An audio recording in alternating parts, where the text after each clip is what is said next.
unfortunately, due to the laws that limit the information that can be shared with the public, I'm not able to answer that.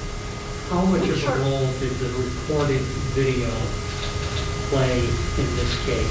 We saw it from the car, we saw it outside the car, we saw it from numerous sources. I mean, obviously, that was a piece of evidence that was shared with the public before the grand jury was impaneled. And obviously, it was an important piece of evidence. I mean, that was a piece of surveillance that captured as best it could what occurred. As far as the weight that was given to that piece of evidence, I'm unable to comment on that. What do you hope is accomplished by what is called a methodical, thorough investigation of the facts? What do you hope the end result is? Fairness. And from day one, that's been my goal. It's a very sad situation to have, no one wins. No one wins here. So I hope that you know, anyone who was a part of this entire process can look at this and feel comfortable that the investigation was done in an impartial manner, because that's exactly what my team and I did over the past 5 months that we've had this case. Ms. Berger, you're in a unique position. You mentioned your emotions, we can see your emotions. What part of this for you is emotional and that burden that you talked about? Both sides. I'm a mother of 2 black boys.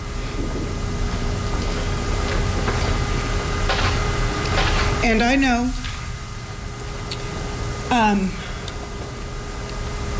thank you. I don't know how Mr. Reed's mother feels, but I'm a mother of 2 black boys. I also am very empathetic toward Officer Mercer. I know that that had to be a difficult position to be in. So all the way around, like I said, no one wins. Madam Prosecutor, was justice done in this investigation?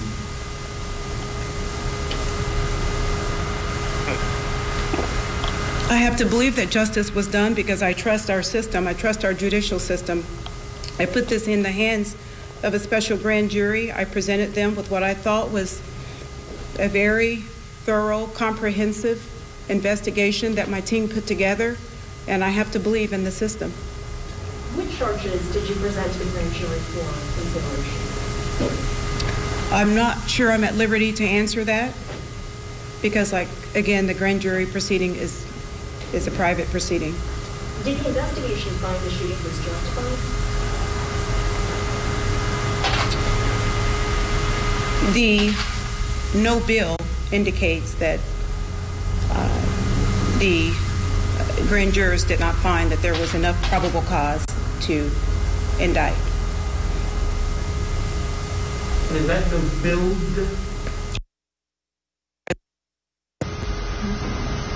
I'd like to add something to what the special prosecutor said just a minute ago. And many of you in this room and I have had these conversations previously. One of the things that we had to overcome was the narrative about what occurred before we actually knew. So that took a little bit of time to be able to do that. And I hope that that's what both you and our citizens in Indianapolis and around the state and really even around the nation would expect. But there was a very strong public narrative early, and that's been a struggle for us from the very, very beginning. That's why I think it's so important that you heard Rosemary talk about empathy and compassion and understanding. All of those are parts of the daily life as we work through these very complicated issues, and certainly understand the dynamic associated within every community in America. Did the investigation find who fired at the officer? Ma'am, that is another piece of evidence that I'm unable to share with you due to the secret nature of the grand jury proceeding.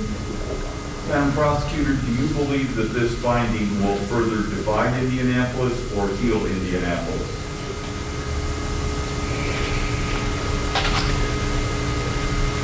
My personal beliefs on that is this.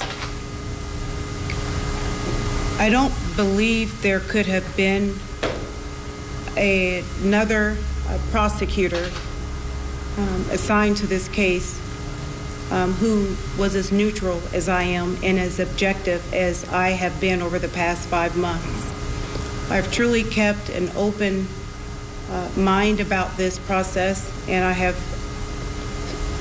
tried to be as impartial as I possibly could about this over this process.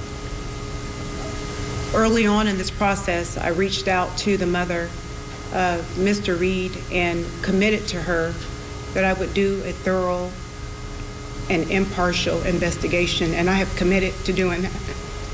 So my hope is that this community will put and have trusted me and continue to trust me and trust that this has been a fair and impartial outcome.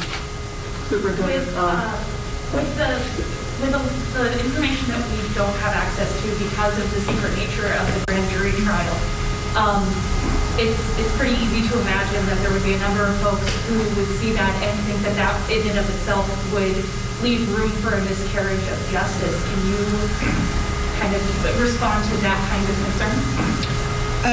That is Indiana law that is completely out of my control, out of the control of the investigators whom I've worked closely with. It's statutory that the nature of grand jury proceedings is secretive, so I have no control over that. We have time for one more question because we have another place. Superintendent, can you tell us if the investigation found that Reed did indeed exchange that file with Well, not here. What will happen is we will leave here in a few moments. We will always maintain the integrity of the grand jury system, but what we will share with you is what we know through the course of the investigation. I wasn't a part of the grand jury. Lieutenant Jeff Herron wasn't a part of the grand jury. So they weren't in the room with Rosemary and a great number of people. So I appreciate the question, and I think that once we explain some of the factual information, some of these questions will be answered. Yes, one I think more. that's what I was going to follow up with. I mean, you mentioned when you started this process there is a narrative out there. I mean, it seems many people will believe that narrative. So will you be providing information to explain what you believe is the true narrative? We will.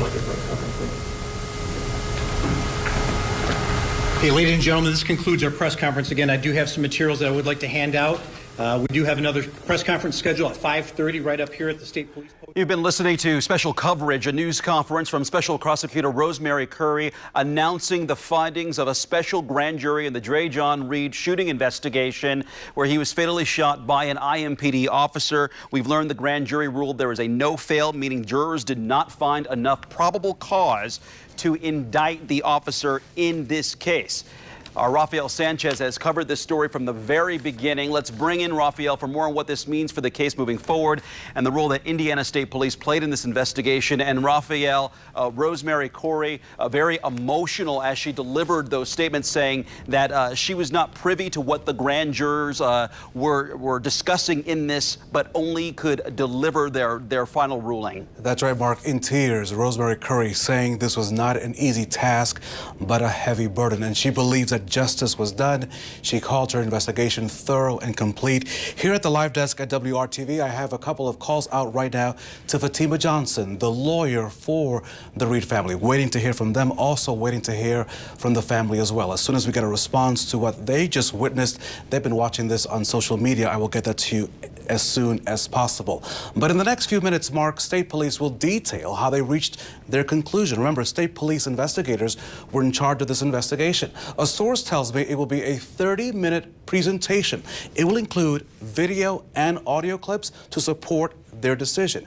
This is expected to be very, very detailed, all in an effort to answer as many questions as possible about the deadly shooting that occurred on May the 6th. We'll bring that to you live right here on WRTV as soon as that news conference begins. Now, remember that State Police took over the investigation back on June the 10th at the request of Special Prosecutor Rosemary Curry.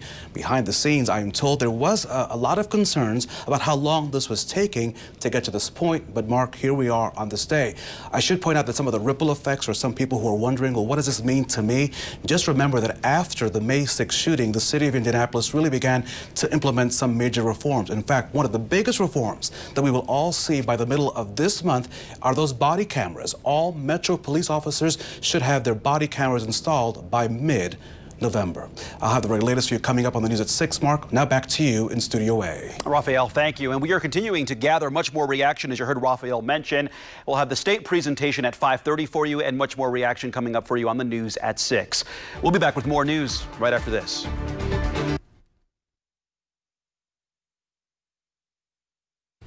And welcome back. 5:22 on this Tuesday evening. We didn't just set a record today. We did something a little more difficult than that. We set our third consecutive record, high temperature, the only time that's ever been done in Indianapolis in the month of November.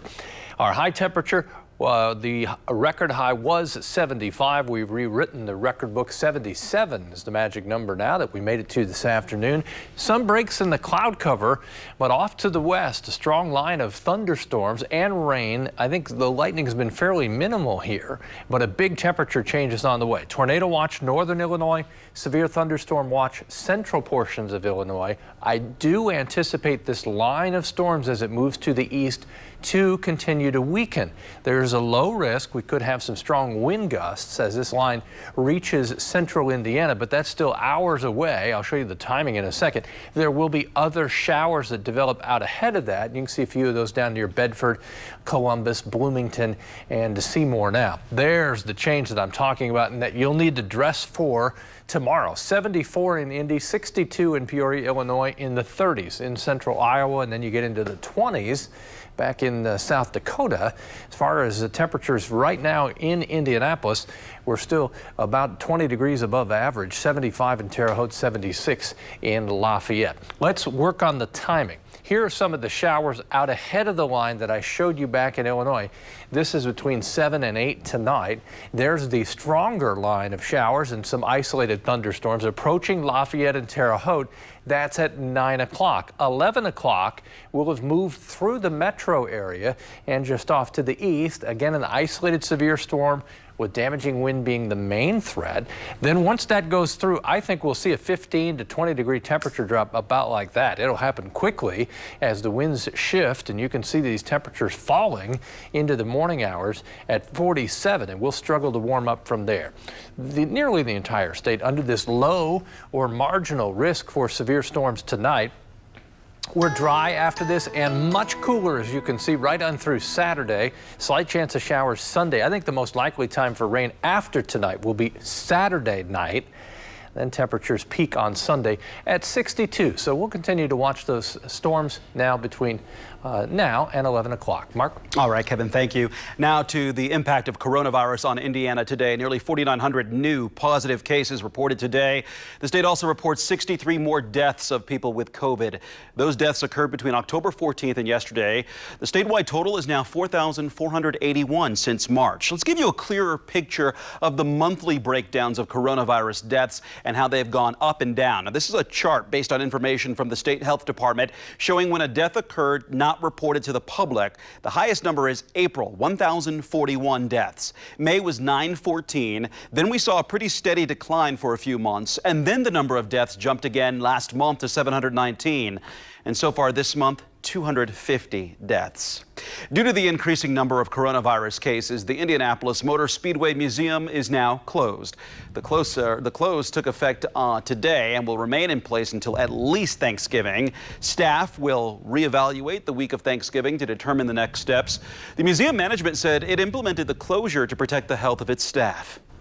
Thanksgiving is a little more than 2 weeks away, and a group that feeds thousands of people on the holiday every year needs your help. The Moselle Sanders Foundation says it is looking for restaurants and schools that can open their kitchens to help prepare and warm up Thanksgiving meals. And that's because the kitchen they normally use at Butler University is shut down because of the pandemic. The foundation is also looking for donations as well as volunteers. If you can help, you can call them at the number on your screen. That's 317-636-7985. We'll be back with the State Police News Conference in the Drejon Reed case at 5:30.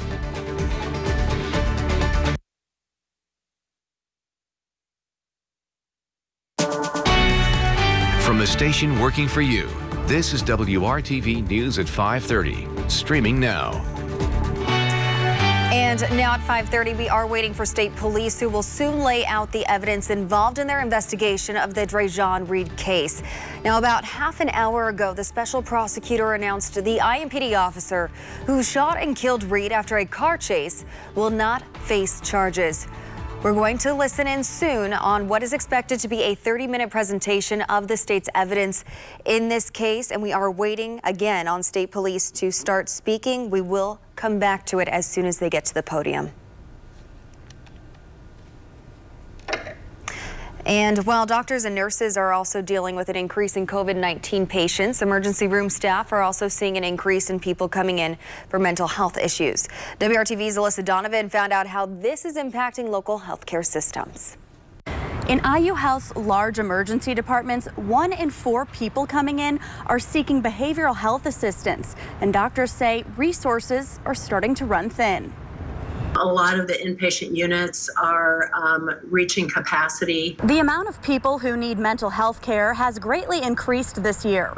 Compared to 2019, we are seeing about double the amount of patients coming into our emergency departments with a primary diagnosis of behavioral health. IU Health is not the only healthcare system feeling the impact. The clinics that we treat anxiety, depression, addiction, we've seen our biggest increase in access to care at those clinics. Eskenazi Health Clinics have seen a 35% increase in people seeking mental health care in just the past 3 months. And the increase in patients is taking a toll on healthcare workers. Eskenazi is providing time for staff to talk with the supervisor. To talk about tough cases, things that are going on for them, how they're kind of coping with all the changes that we have had to do in response to the pandemic. IU Health is also providing support for workers. They're getting ready to start a peer support program as well as counseling. We're trying to help each and every person that we can in the way they need help. I will tell you that it is difficult.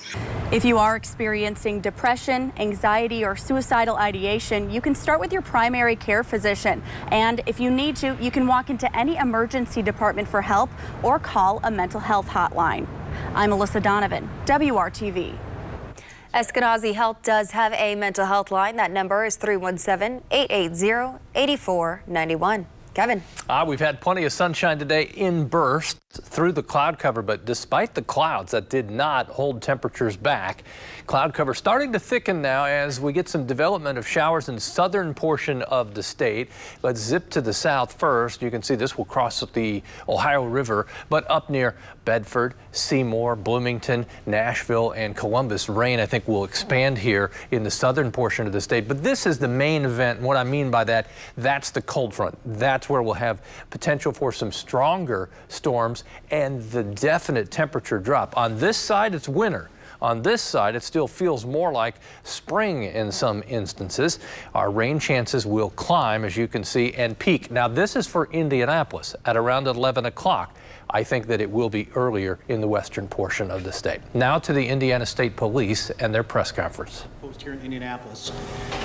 This evening, you're going to hear from 2 individuals, Superintendent Doug Carter and Lieutenant Jeff Herron, who's going to provide information relative to police action shooting resulting in the death of Drejon Reed. Please understand that the information that's going to be provided is factual in nature. It was the information that was developed during the course of this methodical and intensive investigation. They're going to provide information on what they know instead of what they don't. Nothing here will be speculative. It will all be fact.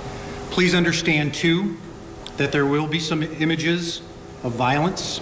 There will be some profanity and things of that nature, so viewer discretion is advised. So without any further ado, please allow me to turn this over to Superintendent Doug Carter of the Indiana State Police. Thank you. What you won't hear is what was presented to the grand jury because we don't know. Both Lieutenant Herron and I, neither one of us were a part of that grand jury.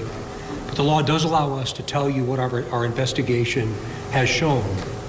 So while this is a bit of an extraordinary circumstance for us to do it this way, we're living in extraordinary times. Captain Galavis talked about what you're about to see.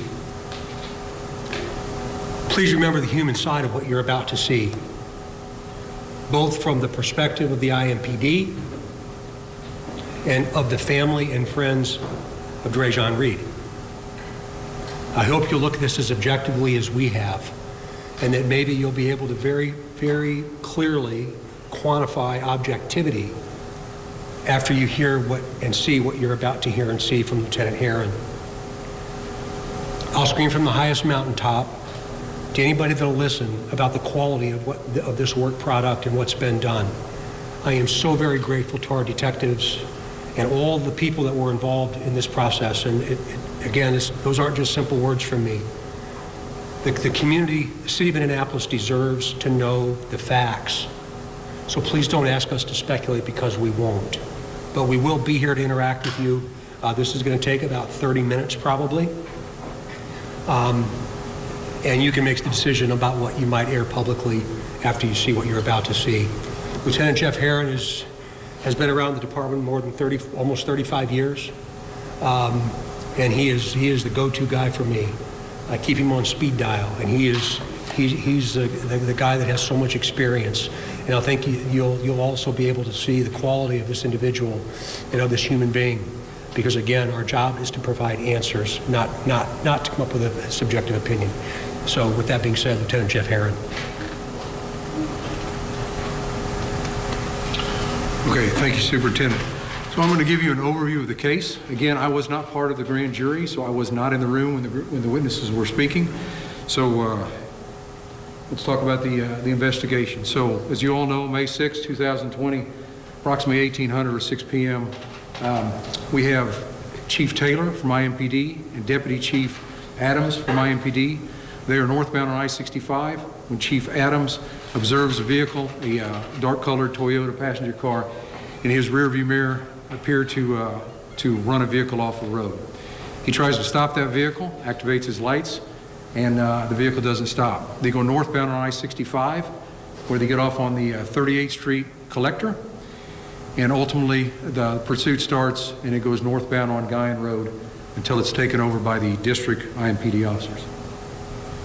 This is basically the timeline of the pursuit. Again, it starts at 6 p.m. and from the beginning of the actual pursuit to the shots fired is 6:16 p.m., so 16 minutes in the entire timeline. This is basically the route. The pursuit starts down here on I-65, gets up on 38th Street, and goes north on Guyan Road. This is actually the route of the pursuit. The yellow line would indicate the actual pursuit route, and then the green line would actually indicate where Officer Mercer, where the pursuit was terminated, and Officer Mercer continued to follow Mr. Reed's vehicle. Okay, so what happens basically is during the pursuit, Mr. Reed, his driving is so erratic that the officers believe that he's a danger to life and property, and so they disregard the pursuit. IMPD's policy is, even though they disregard the pursuit, they can continue to follow the vehicle that they were pursuing as long as they are obeying the traffic laws. In this particular case, Mr. Reed slowed down and began to obey the traffic laws, and he was followed by Officer Mercer. So orientate you to this map. This is the actual scene. This is Michigan Road. This is 62nd Street. What you're going to see here in a minute is that Mr. Reed's vehicle comes in, pulls behind what we call the ace lock and key, parks his vehicle, gets out, runs across the street and down the sidewalk here. Officer Mercer pulls into the parking lot, pulls behind the building, exits his vehicle, and does a foot pursuit after Mr. Reed. Obviously, Mr. Reed, I think you all know that Mr. Reed was live streaming this, and that entire live stream is 1 hour and 9 minutes from start to finish. What we did is if you're doing a live stream, you're basically, everything is reversed. So as you're live streaming it, what you're putting out is the reverse image. What we did is during our investigation is we had this actually flipped, and we cut that down to just an appropriate point, which was the 15 minutes and 30 seconds.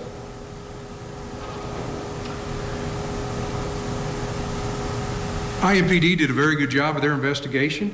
When, like I believe Ms. Curry said, when at all possible, we try to go back to the source to get our information. And so as far as surveillance videos, we went back to the library, actually got the surveillance off of the library, the public library, we got it off of their server. Same thing with this, we've actually went back to the ACE lock and key. Instead of using IMPD's copy, we actually went back and got it off of their server for ACE lock and key. You're going to see the different camera angles. This camera angle here is what you're going to see Mr. Reed get out of his vehicle. And this one here, you actually see the intersection. Again, those are the other camera angles. And in this particular photograph here, this is Officer Mercer's vehicle. This is a compilation of the different videos. What you see here, again, to orientate you, this is 62nd Street, this is Michigan Road.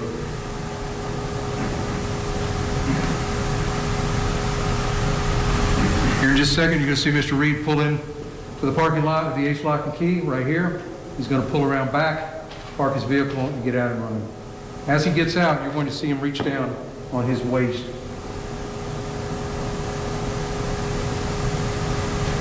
It's Officer Mercer pulling in.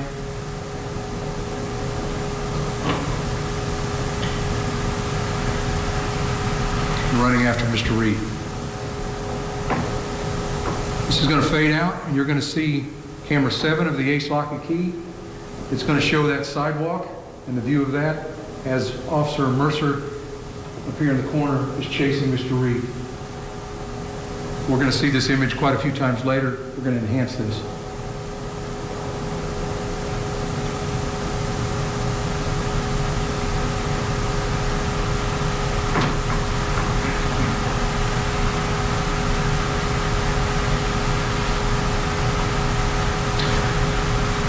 This is going to, we've synced this together. This is going to be Mr. Reed as he's getting out of his vehicle and running. This is going to be synced with him pulling up to the backside of the ACE lock and key and slamming the door. Please come get me. With radio traffic. We've interposed the radio traffic from Officer Mercer over this. I'm going. Please come get me.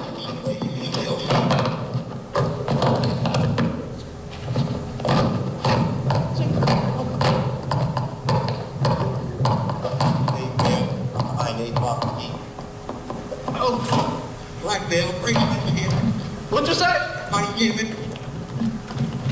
Hey, black number. Black number. Fuck you and mom.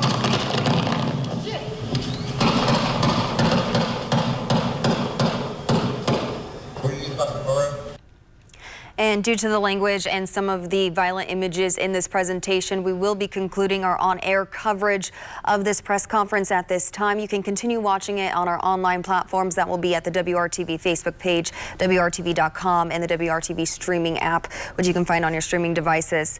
We will conclude our on-air coverage of this press conference at this time.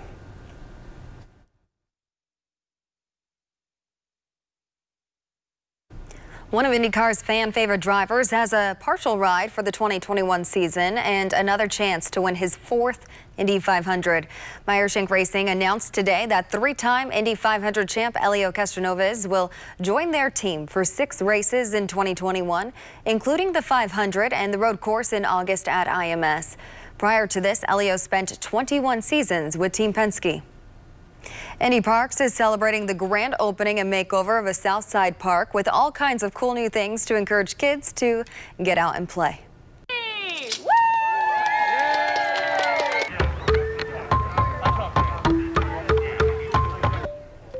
Sandorf Park on the near south side is now ready to welcome the return of kids and families. It's undergone quite a makeover over the past several months. That includes swings, a musical sensory plaza, Unity Spinner, fully accessible play structure, and more. The park is conveniently located right behind Frederick Douglass IPS School 19, and the students are looking forward to all it has to offer. We look forward to putting this park to greater use than ever before. This has been a long-awaited day, not only for all of our students, but this entire community. The park also includes a junior NBA basketball court, a youth fitness challenge course with exercise equipment, and the state's first multi-use game area court, which allows for basketball, futsal, volleyball, pickleball, and more all in one place. Big baby news from the Indianapolis Zoo, a newborn that already stands about 6 feet tall. The zoo announced today that a male reticulated giraffe was born at 4:35 a.m. Sunday. The curious newborn, who weighed 135 pounds at birth, is already growing and will be several feet tall before his first birthday. The little guy is the first calf for 3-year-old mother Kita. Listen to this mom's. Her pregnancy lasted 14 months. The new family is expected to make its public debut in the spring. The zoo's giraffe herd is now up to 5. An Indianapolis charter school now has its first school bus, and while it's still yellow in color, it's really green. Paramount Cottage Home at Paramount Schools of Excellence campus took delivery of its bus today, and it's electric. The vehicle purchased by the Eastside School delivers on Paramount's promise to the Cottage Home Neighborhood Association to use an electric bus to reduce the car volume on the campus and reduce the pollution that would affect nearby homes.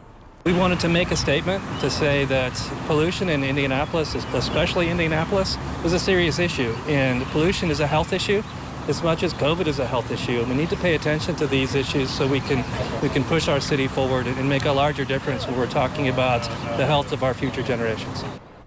The bus can hold up to 60 passengers and goes 125 miles before needing to be charged. We'll be right back after this break.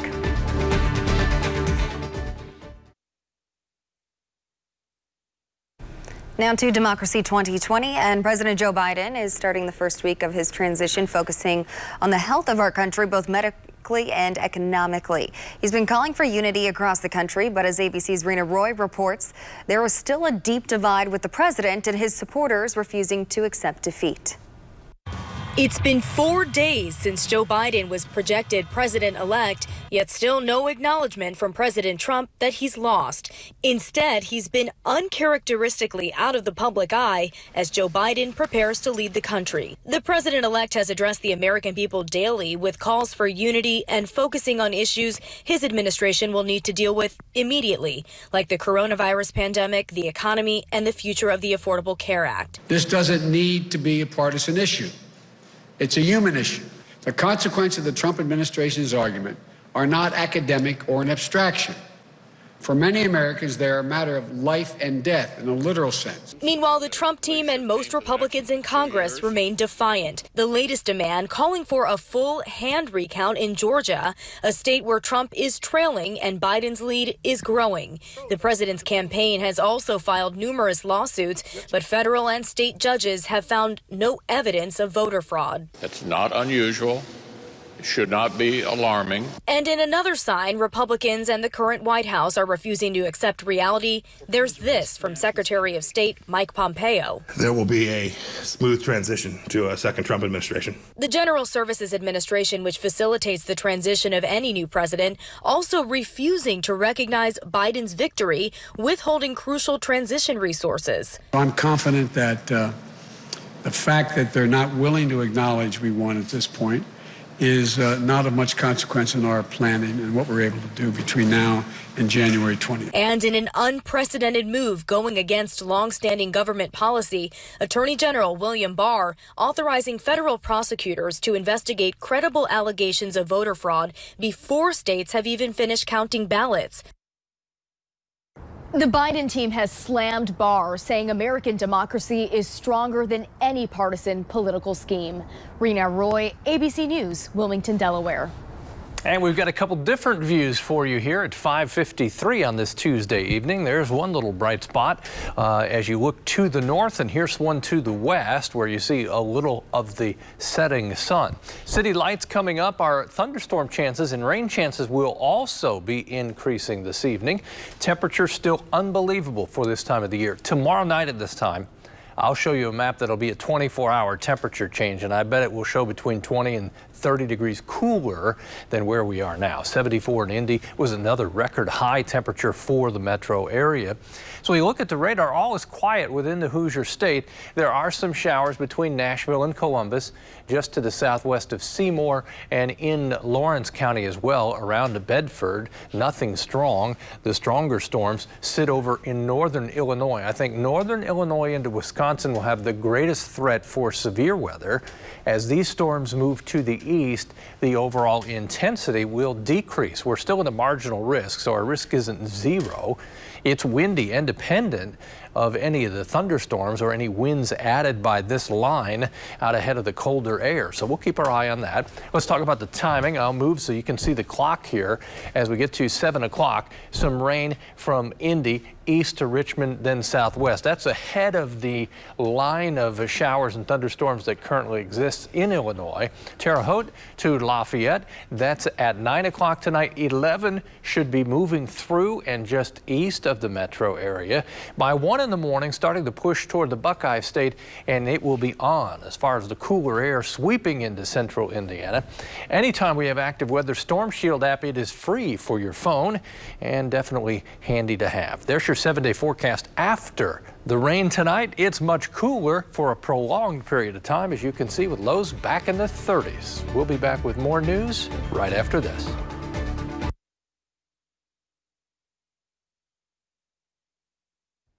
Welcome back. Tomorrow night is country music's biggest night of the year, the annual CMA Awards here on WRTV.